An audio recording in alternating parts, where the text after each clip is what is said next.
Assalamualaikum warahmatullahi wabarakatuh. Bismillahirrahmanirrahim. Alhamdulillahi rabbil alamin.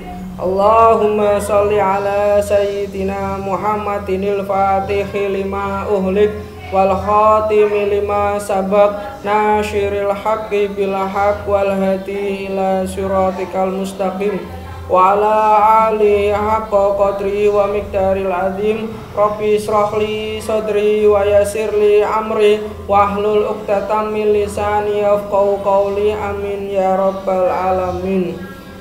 Alhamdulillah, pada kesempatan kali ini kita masih diberikan nikmat oleh Allah dalam bentuk kesehatan, dalam bentuk kekuatan, dan masih diberikan motivasi serta keinginan untuk kemudian thalabul ilmi ataupun menuntut ilmu. Semoga apa yang kita lakukan pada kali ini bermanfaat dan juga diridhoi oleh Allah Subhanahu wa ta'ala. Dari nikmat itu alhamdulillah kita kali ini diberi kesempatan untuk kemudian kembali melakukan kajian dalam perkuliahan metodologi penelitian, yang mana tema kajian kita pada kali ini adalah tentang penelitian dan ilmu pengetahuan. Jadi bagaimana relevansi ya antara penelitian dan juga ilmu pengetahuan itu sendiri yang akan kita kaji pada kajian kali ini. Yang pertama, sebelum kita mengetahui ya relevansi dan juga hubungan dari penelitian dan juga ilmu pengetahuan, kita perlu mengetahui pengertian dari penelitian dan juga pengetahuan itu sendiri. Yang pertama adalah penelitian. Penelitian adalah suatu proses penyelidikan atau pencarian sesuatu, fakta dan prinsip-prinsip yang dilakukan secara sistematis, hati-hati, kritis ya, ataupun critical thinking ya, dan harus dilakukan dengan sungguh-sungguh. Jadi di sini penelitian itu adalah suatu proses. Jadi ada prosesnya, ada tahapannya. Tidak kemudian langsung tiba-tiba muncul iki loh hasil penelitian, tidak, tapi ada prosesnya, karena penelitian suatu proses. Proses apa? Yaitu proses penyelidikan ataupun pencarian. Jadi ada yang kita cari, ada masalah yang kemudian ingin kita gali, ada masalah yang kemudian ingin kita selidiki, yang dilakukan secara sistematis. Jadi harus sesuai dengan tahapan ya. Terus kemudian hati-hati ya. Jadi tidak boleh kemudian kita sembrono dalam rangka melakukan penelitian, tapi nantinya ya akan mempengaruhi terhadap hasil penelitian kalau kemudian kita tidak hati-hati. Terus kemudian kritis ya, kita harus kemudian melakukan analisis ya terhadap hasil penelitian tersebut ataupun dari temuan kita, yang harus dilakukan dengan sungguh-sungguh. Jadi kalian dalam meneliti harus sungguh-sungguh ya, tidak boleh tidak serius ya. Terus yang selanjutnya, penelitian merupakan suatu metode untuk menemukan kebenaran, sehingga penelitian merupakan metode berpikir secara kritis. Jadi bisa disimpulkan bahwa penelitian itu merupakan suatu metode ya, metode dalam melakukan penelitian tadi ya, sistematis, hati-hati, kritis ya, untuk menemukan kebenaran ya, kebenaran, sehingga penelitian merupakan metode berpikir secara kritis ya. Itu metode berpikir kritis disebut sebagai penelitian. Yang selanjutnya adalah ilmu pengetahuan ya. Ilmu pengetahuan adalah usaha yang bersifat multidimensional. Jadi sangat multidimensi ya, sehingga dapat didefinisikan dalam berbagai cara dan tidak baku. Jadi nak ngomong ilmu pengetahuan itu sifatnya sangat luas sekali, sangat multidimensi ya. Namun ya, ilmu pengetahuan perlu dilihat sebagai suatu dasar ataupun basic proses berpikir manusia dalam melaksanakan berbagai Jadi kita kalau mau melakukan penelitian itu harus ada dasarnya, yaitu hasil dari ilmu pengetahuan. Jadi nanti kalau kalian mengerjakan skripsi ya, itu kalian harus punya dasar ya. Nanti akan ditanya sama dosen pembimbingnya, mana penelitian terdahulu, mana hasil-hasil penelitiannya, mana hasil-hasil ilmu pengetahuannya. Itu akan ditanyakan. Jadi nggak bisa terus kemudian muncul judulnya seperti ini Pak, kan seperti nggak bisa, harus ada dasar ya yang kuat kenapa kemudian kalian melakukan kajian itu. Dasarnya adalah dari berbagai hasil penelitian yang sudah ada. Untuk itu ilmu pengetahuan dapat dihubungkan dengan metode dan proses penelitian tersebut. Jadi cara untuk menemukan suatu ilmu pengetahuan maka dengan metode ataupun proses penelitian. Jadi adanya ilmu pengetahuan ya karena ada yang namanya, salah satunya adalah dengan metode ataupun proses penelitian. Jadi proses penelitian atau metode penelitian ini akan menghasilkan suatu ilmu pengetahuan ya. Pendekatan ilmu pengetahuan. Jadi tidak semua ilmu pengetahuan itu diperoleh dari hasil penelitian. Walaupun ya salah satu ya cara untuk menemukan ilmu pengetahuan itu adalah dengan melakukan penelitian. Dan di sini pendekatan yang digunakan dalam ilmu pengetahuan itu bisa bersifat ilmiah dan non-ilmiah. Pendekatan ilmiah dapat berupa penelitian-penelitian. Jadi penelitian itu merupakan cara untuk menemukan ilmu pengetahuan dengan cara yang ilmiah, sistematis, hati-hati dan juga kritis ya. Sedangkan pendekatan non ilmiah dapat berupa akal sehat, prasangka, intuisi, penemuan kebetulan atau coba-coba yang disebut sebagai trial and error, dan mendapat otoritas ilmiah atau pikiran kritis. Jadi ketika kemudian ya kita akal sehat kita, prasangka kita, intuisi kita, kebetulan ya ataupun sedang coba-coba dan itu ternyata mendapatkan otoritas ilmiah ya ataupun pikiran kritis, maka itu bisa disebut sebagai ilmu pengetahuan ya. Sekarang relevansi penelitian dan juga ilmu pengetahuan ya, pentingnya penelitian dan ilmu pengetahuan. Relevansi penelitian dengan ilmu pengetahuan berkembang dari upaya manusia mencari jawaban atas berbagai pertanyaan seperti ini apa ya, itu apa ya, mengapa begini, mengapa begitu. Lah itu harus terjawab. Lah untuk menjawab itu perlu sebuah metode. Dan selanjutnya berkembang menjadi pertanyaan bagaimana hal itu terjadi serta bagaimana memecahkannya. Lah untuk menjawab pertanyaan-pertanyaan itu sekali lagi kita perlu yang namanya metode penelitian atau proses penelitian.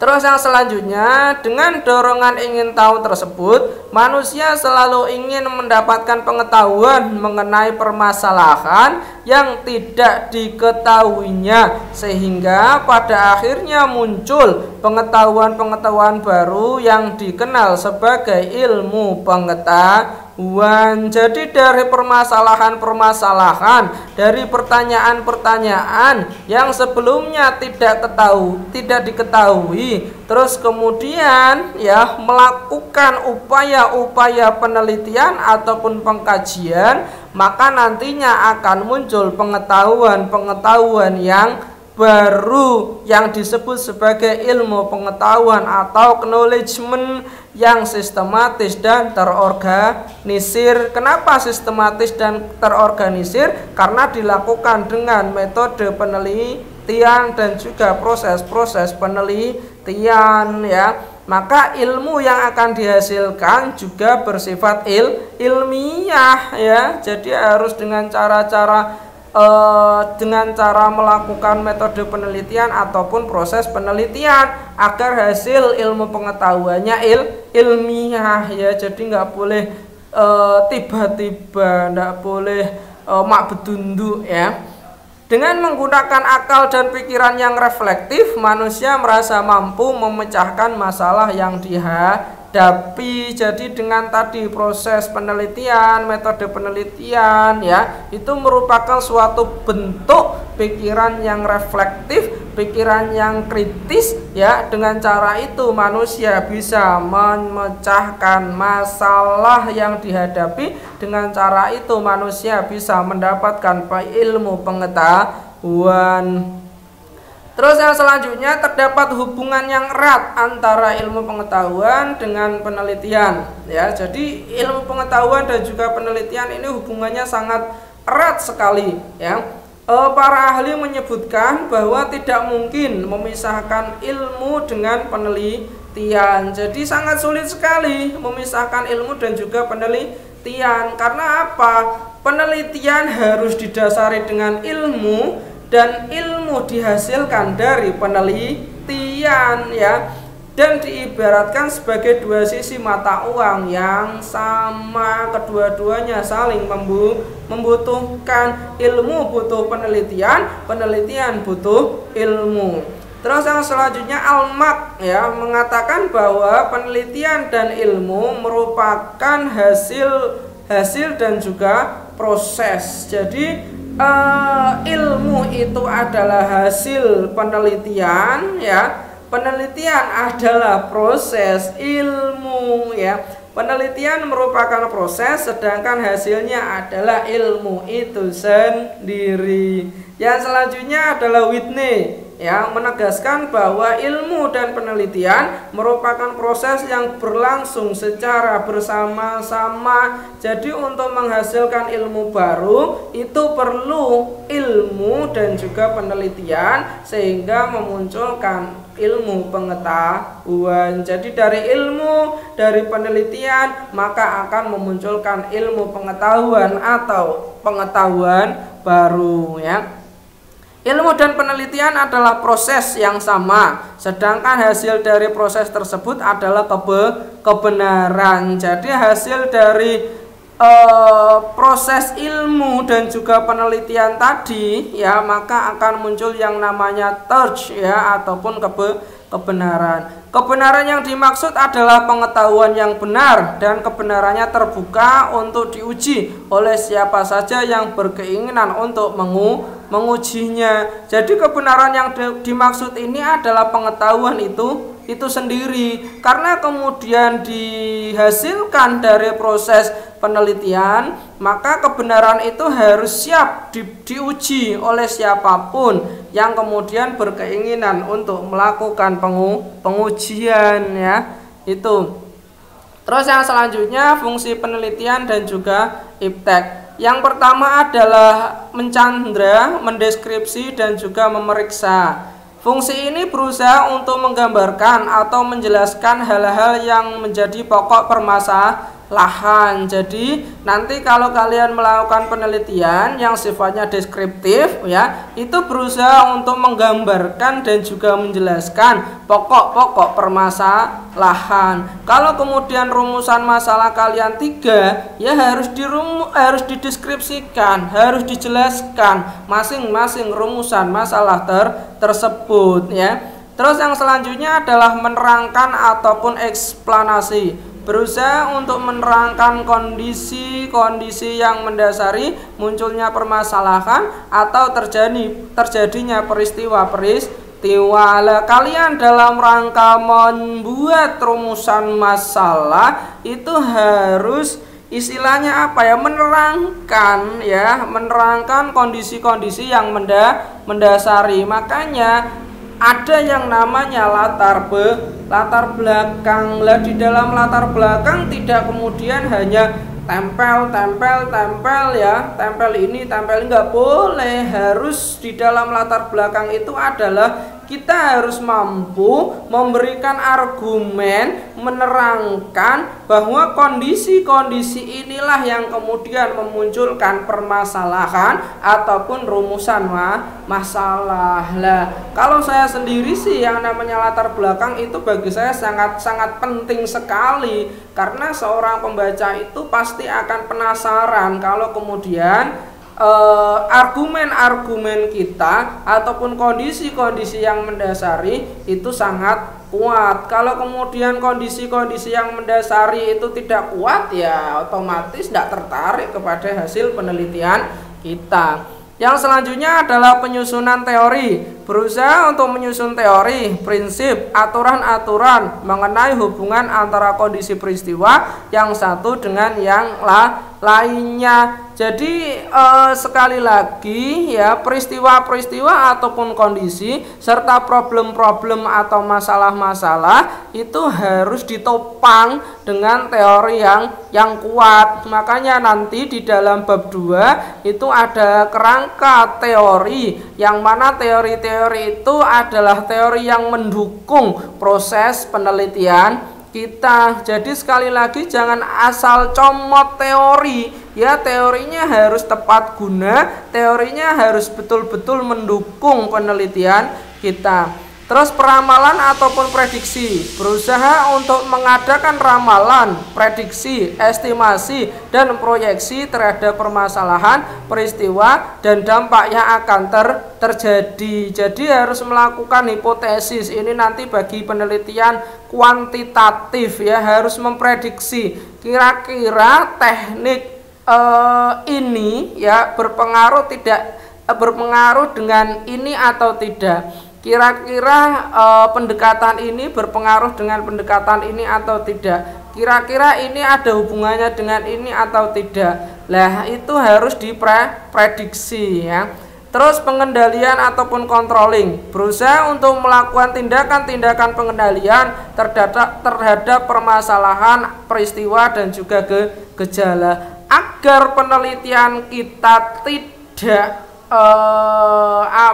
kemana-mana ya, agar penelitian kita sesuai dengan track recordnya, dalam artian adalah sesuai dengan apa yang ingin kita kaji, maka kita harus melakukan kontrol ya, pengendalian. Kira-kira apa saja yang kemudian menjadi kajian kita, kira-kira apa saja yang kemudian menjadi fokus penelitian.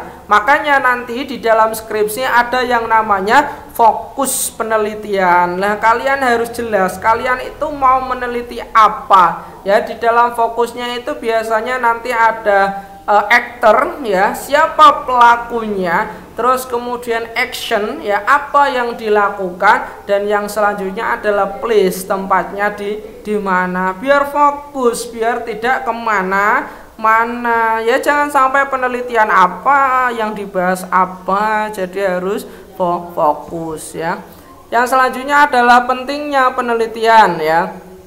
Penelitian tidak dapat dipisahkan dari tahapan-tahapan perkembangan kehidupan manusia ya. Jadi kalau kemudian kehidupan ini tetap berlanjut, tetap berjalan, maka manusia harus melakukan yang namanya penelitian, harus menemukan ilmu pengetahuan yang baru. Dari mana? Dari proses penelitian, khususnya perkembangan ilmu pengetahuan dan juga teknologi ya. Jadi kalau kemudian menginginkan teknologi berkembang, ilmu pengetahuan berkembang, ya manusia harus melakukan penelitian.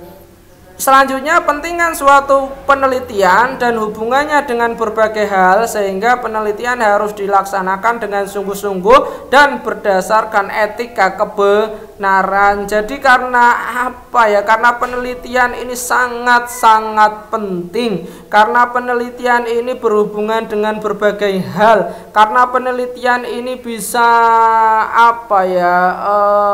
Membuat eksistensi kehidupan manusia itu bisa terus terus berjalan. Maka dari itu penelitian harus dilaksanakan secara sungguh-sungguh agar supaya hasilnya manfaat, agar supaya hasilnya tepat guna, agar supaya hasilnya bisa memberikan ilmu pengetahuan yang baru ya, dan juga dilaksanakan dengan sungguh-sungguh, jangan curang ya. Katakan contoh misalnya ya, di dalam penelitian ternyata hipotesis kita itu tidak sesuai dengan hasilnya. Yuk katakan saja bahwa hasilnya tidak sesuai dengan hipotesis. Nanti dijelaskan faktor-faktor apa yang kemudian menyebabkan hasilnya tidak sesuai dengan hipotesis ya. Jangan dipaksakan ya, harus jujur. Kan banyak itu peneliti yang nggak jujur itu ya. Pokoknya kudu sesuai dengan